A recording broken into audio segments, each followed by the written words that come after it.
So Ukraine just tricked Russia into donating $500,000 to the war effort by faking someone's death and collecting the bounty. This one's pretty wild. Now, a little over a week ago, Denis Nikitin was announced killed. He's the leader of the Russian Volunteer Corps.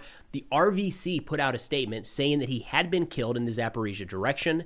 Number of Ukrainian official channels confirmed his death, and then it was celebrated inside of Russia. They hate him, and I understand it, right? He's a Russian who stood up an organization full of Russian citizens who are fighting alongside Ukraine against Putin specifically. They hate him so much, they put out a $500,000 bounty for his elimination. Now, when this video that I'm playing here was sent over to the Russian Special Services, they were like, great, that's enough for us. Looks like he was killed. So they quickly wired over $500,000 that they thought was going to their collaborators inside of Ukrainian territory. Instead, it went to Ukrainian intelligence. So the GUR put out a statement saying to support the deception, a video of 2 strike drones was created. The first drone flew into the minibus in which Nikitin was, and the second filmed the consequences of the strike, a burning car. The Russian Special Services believed the video and paid the Ukrainian intelligence officers the bounty, $500,000, which will significantly enhance the combat capabilities of the GUR Special Forces. As a result of the special operation, a circle of individuals, the conspirators in the Russian Special Services, and those who tried to carry out the plan were identified. They say they've also received the corresponding amount of funds allocated by the Russian Special Services for the implementation of this crime. So 2, maybe 3 birds with one stone there. One, $500,000 goes directly to support GUR Special Forces as they continue to fight the war against Russia. This definitely embarrassed some people inside of Russia. And then in the process, they were able to round up conspirators or collaborators inside of Ukrainian territory that were working with Russia to take out a Ukrainian military official. Now, as a proof of life video here, Budanov joined Nikitin in a Zoom call and said, quote, "First of all, Mr. Denis, I welcome you back to life. It's always pleasant. I'm glad that the money received for the order of your elimination went to help our struggle. I wish us all and you personally success." Now, the responses I've seen inside of Russia are pretty muted at this point. If anything, they're just kind of ignoring this, and some channels are just frustrated, saying, why on earth is there a $500,000 bounty for this guy? Now, not to brush over this too quickly, Nikitin's a rough dude, okay? Neo-Nazi background, far-right extremist background. He's banned from a couple countries in Europe. He moved to Ukraine in 2017 officially, and in 2022 stood up the Russian Volunteer Corps. So it is a very small group of Russian citizens that are fighting underneath the Ukrainian GUR, so the intelligence services of Ukraine. They're utilized in large part to carry out operations behind Russian lines and inside of Russian territory. Now, Nikitin and the RVC put out their official manifesto in May of 2023 that some referred to as Mein Kampf. All right, the name of the manifesto is Homo Ethnicus, and it rejects liberalism and communism while presenting a third way, an ethnic worldview encompassing unity by blood and by nation. Nikitin, for his part, has said, I'm not a Nazi. He says he's a patriot, a traditionalist, a right-winger, but rejected the label neo-Nazi, saying you'll never find me waving a flag with a swastika. You'll never find me raising my hand in a Hitler salute. So why would you call me that? So maybe we'll stop at neo-Nazi, or maybe we'll stop at far-right and not quite into the neo-Nazi camp. Either way, the dude's got at the very least a checkered past, and there have been Ukrainian allies, Germany specifically, that have said, hey, where Nikitin lived for a period of time, saying, hey, this isn't good. You should distance yourself from this guy, but it appears he does still have his uses. In this case, $500,000 straight to the GUR.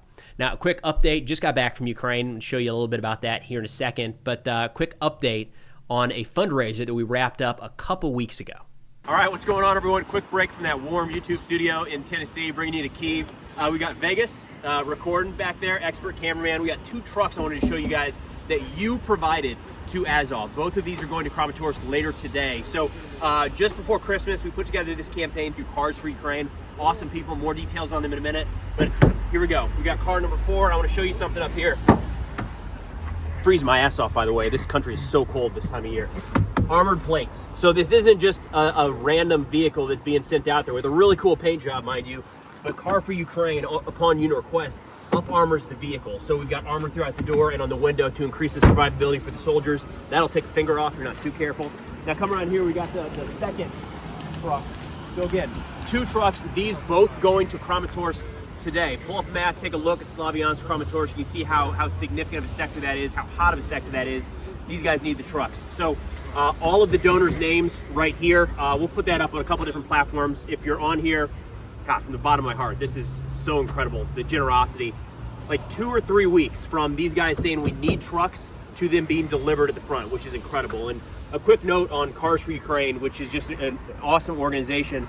In talking to the soldiers these last couple days, a major issue is that they get these trucks sourced from throughout Europe and they've got problems. So they show up to the soldiers and they finally get the wheels they need, and they've got to put $3,000, $4,000, $5,000, $6,000 into getting the thing repaired, and they don't have the parts out at the front. Not these guys. So it's not just a new paint job. They're redoing everything. You've got new tires under the hood, all new, the up armor, everything. So when this gets to the front, the guys specifically here, Azov, they can put this into the fight that day. And that's because of you all. So again, from the bottom of my heart, thank you so, so much. All right, so as I mentioned, last night got back from a trip to Ukraine. Kind of kept that quiet, heading over there for a handful of different reasons. But big picture, we started in Kyiv, moved over to Kharkiv here on the map, and then down into the Kramatorsk, Slovyansk area, where we got a chance to meet up with a number of different units between Izium, Slovyansk, and Kramatorsk. So in fact, some of the stuff we're going to talk about today, we've got additional content coming in the next couple of days, hopefully.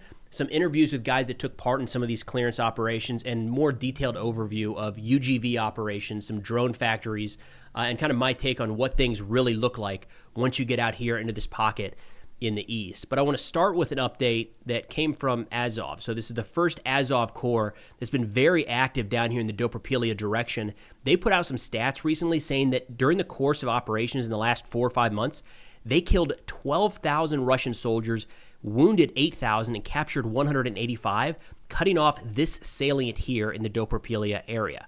Now, a quick personal note, when we were down in Kramatorsk, we decided we needed to drive west over to Dnipro, and we were in, kind of this area right here on the map, and we took a wrong turn and made it a little ways down south, and all of a sudden the guy stopped and said, "We can't keep going. This is taking us to Dobropilia," which, I don't want to go there. You kidding me? I'm going to play some footage from the fight that's actually happening there. So Azov put out a statement saying on March 7th, the first Azov Corps was established. So this is a number of brigades now falling underneath what is called the first Azov Corps.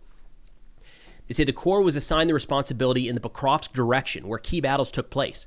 The units of the Corps, together with attached and subordinate forces, were there to stop and eliminate the enemy who had broken through the combat lines of the Ukrainian defense forces in the direction of the settlement of Dobropilia.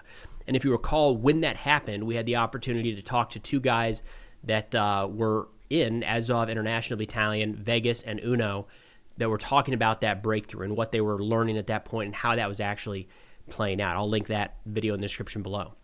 They say in the fall, the General Staff estimated that over the period of the counteroffensive operation, the area of liberated territory was more than 175 square kilometers.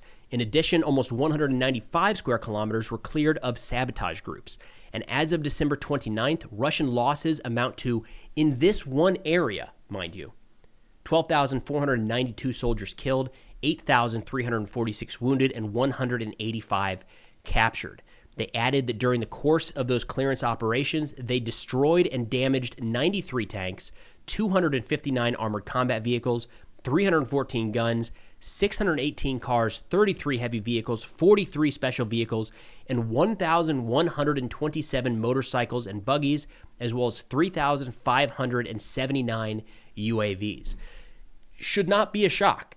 We'll play some of the footage here that's been coming out over the course of recent weeks, where this is the area where we're seeing Russian forces day after day try to assault forward in relatively large mechanized columns with tanks or turtle tanks, APCs, and a number of motorcycles and cars. This is what the first Azov Corps has been pushing back against for months now. And included in those numbers, especially with the numbers captured, are the clearance operations through Dobropilia. And I'm excited to share with you, as soon as we get it cleared for OPSEC, an interview with some of the soldiers that carried out that clearance operations, talking about just within the last, probably 10 to 14 days, their experience fighting the Russians, the type of soldiers they were finding there, and some of the tactics, brand new tactics they were utilizing to effectively clear that area. Now, sticking with the map here, we're going to stay in this area, move a little bit south in the Pokrovsk direction, kind of looking at some battlefield updates here. Here we have Deep State map, and you'll see there's still a contested gray area to the north of Pokrovsk. Deep State, the analysts over at Deep State, said there haven't been many changes here recently. The enemy continues to reinforce its forces in the city, trying to consolidate in the northern part and periodically setting up ambushes. They say logistics remain extremely difficult, which the Russians pay special attention to, knowing and understanding how important it is for us. Frequent cleanup operations are also ongoing to prevent the enemy from accumulating forces and maintaining minimal opportunities for supply routes and rotations. But this doesn't fundamentally change the situation, as the Russians have the ability to delay the infantry with the support of drones. Now, quick note on the supply situation. Again, we did not go to Pokrovsk. We did not go to Dobropilia, but we drove along some of the roads just to the north. Those are very, very challenging to conduct any large-scale logistics on. They're farm roads, 2 lanes. I think they were paved. I don't know. They're completely covered in snow and ice, so who knows what was underneath that. But how about that? Right now, covered in snow and ice, trying to keep an entire front line supplied. So outside of this road here to the west of Pokrovsk, it's all 2-lane country roads that you have to drive slow down. So the idea of keeping this area resupplied is incredibly challenging right now. Shifting a little bit here to the east of Minograd, another update here from Deep State. They said there's no defensive line, only areas where our troops are putting up relatively organized resistance. To some extent, Minograd is becoming similar to Pokrovsk.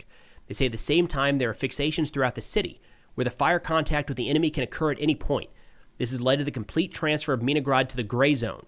However, the task of holding the populated area remains, so the fighters are holding the defense and trying to not let the enemy completely seize the city. They add that the choke point here to the north is the major concern, and we're going to see if they plan on continuing to hold portions of Minograd, you have to expect significant operations to try to keep this area open so they aren't completely encircled.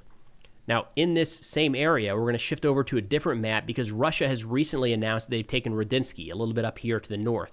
And a lot of the focus today in this Pokrovsk direction, because hands down, this is where the heaviest fighting is taking place right now. I'm going to shift over to Suryak map that, the difference between these two maps, I would say, is Suryak tends to take some of the Russian claims quickly and plot those as fact right away. So in this case, we have Russia saying that they've taken Rodinsky. That is reflected on Suryak map, not necessarily reflected on other mapping services. But this is Rodinsky here, a little northeast of Pokrovsk. Alexander Kotz, Russian mill blogger, says, quote, call sign Farmers from the 9th Separate Motor Rifle Brigade said, we infiltrated in small groups, searched for entry and approach routes, gathered, entered, exposed fire points, took them under FPV and bomber drone fire. Then we sent small groups for reconnaissance under the cover of the drones, secured and thus progressively isolated a certain area, mined it so that the enemy could not counterattack. But in Rodinsky, they did not particularly fortify themselves. We drove them out of there. They retreated further, occupying forest strips. We fly there, expose their positions, take them under fire, pass the information to the Air Force and artillery, and destroy them. Now, this is actually being contested right now by Ukraine. Just earlier today, they put out a statement saying that Russian propaganda continues to spread false statements about the situation in Rodinsky. Fabricated materials and manipulated messages are used by the enemy to create a false impression of the supposed capture of the settlement. And they did release some footage showing Ukrainian soldiers in that settlement raising Ukrainian flags. They say as of January 4th, the forces of the 14th Red Kalina Brigade, together with the 20th Lubar Brigade of the 1st National Guard, Azov Corps, and adjacent units, are maintaining defense within the settlement and on its approaches.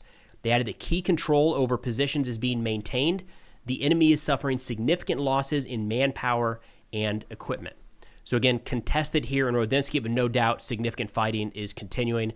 I'm going to shift a little bit further west here to Gulyaipole. I got some guidance on how to say that this week, and I feel like I'm still going to say it wrong. Not Gulyaipole, but Gulyaipole. I think I'm closer at that time. Again, from Deep State map here, and this is an area kind of in the eastern side of Zaporizhia. So when we move down into the Zaporizhia direction here, Gulyaipole is this area in the east that has in recent weeks come under, if not entire, at least partial Russian control. And Deep State contests that a little bit. And we've got some videos here kind of supporting that there is a bit of a gray zone, at least in some of this area. Deep State says, quote, the Ukrainian Defense Forces continue to hold positions in most of Gulyaipole, but further defense of the city is becoming extremely difficult due to the terrain. The city is completely in a gray zone because of the enemy, like our forces, is present almost everywhere. In one basement, there may be fighters from Ukraine, and in the neighboring one, the enemy. Only assault groups operate openly, of which the enemy has significantly more, which is why you're seeing some videos of them in the city center. They say the main issue here is the terrain. The situation is similar for the enemy, but they have more personnel, so they don't worry as much about the terrain. The terrain being the exposure of infantry trying to move forward to drones and artillery. Now, they did Deep State did share another video here showing that the gray zone is continuing in some areas of Gulyaipole here. They say aerial reconnaissance detected a group of 6 occupiers in a building opposite our soldiers' position. We hit the building with heavy mortars. 3 Russians who survived the strike tried to find shelter. With eyes in the sky, we provided our comrades with real-time information about the movement, which allowed us to set an ambush and eliminate the remnants of the group. Overall, the video demonstrates the presence of a gray zone in Gulyaipole and refutes the enemy's claims about full control over the city. The flags in the city center may be amusing for a Russian general, but they are not an argument for confirming actual control. Shifting back over to Deep State here, there's 2 other quick areas I want to update on. Mixed changes here. So Kupiansk, this happened about a week ago. We saw almost complete control by Ukraine over the city center. We are seeing continued Ukrainian strikes against the holdouts, Russian holdouts in the city. Rybar, Russian media here, says the situation in the Kupiansk direction remains tense. Ukrainian formations are still operating almost throughout the entire city and are attempting to push Russian units out of its northern outskirts. The situation on the eastern bank also remains complicated. That's about as much as we're getting from Russia at this point, a fair amount of Ukrainian footage showing continued clearance operations in Kupiansk. Then shifting a little further north to an area that only recently started to get more attention, a bit of a push across the border here by Russian forces near Grabovsky. And this is in the Sumy region. You see a bit of a buffer that Russia moved into recently, expanding the gray zone further into Ukrainian territory. 2 Majors says that this area has now been liberated. So a Russian mill blogger has been liberated by Russian forces, pushing back on some statements put out recently by Ukraine.